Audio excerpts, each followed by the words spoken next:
जैसे कि मैंने बताया, उनका कसूर सिर्फ गलत आदमी की जमानत लेना था और फिर बात जेल जाने तक पहुंच गई। अगर अम्मी के बारे में पूछूं, मतलब आपके असल अम्मी के बारे में? अम्मी ने हमें 3 साल पहले छोड़ दिया।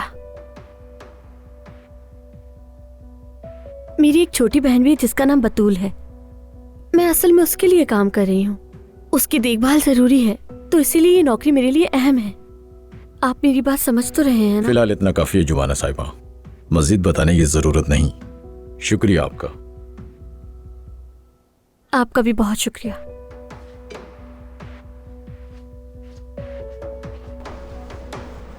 ये लीजिए फ्रेंड।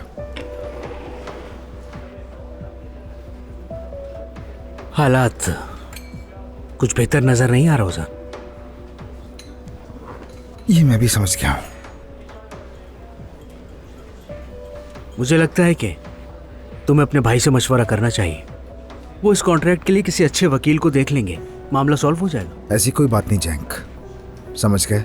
दिमाग से निकाल दो ये। घर में किसी को भी इस मामले का पता ना चले। बाबा ने कहा रेस्टोरेंट आऊंगा मैं। तुम्हें तो पता है ना उनकी तबीयत का।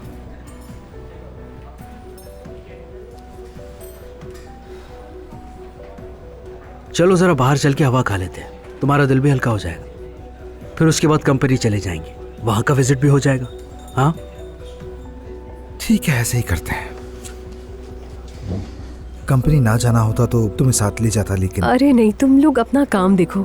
मैं वैसे भी थोड़ी देर कुछ और बैठूंगी। इस वक्त घर गई तो थोड़ा अजीब लगेगा, बस इसीलिए। ठीक है। इंशाल्लाह दोबारा मिलेंगे, उम्मीद है किसी खुशगवार माहौल में, और फिर बातचीत भी करेंगे।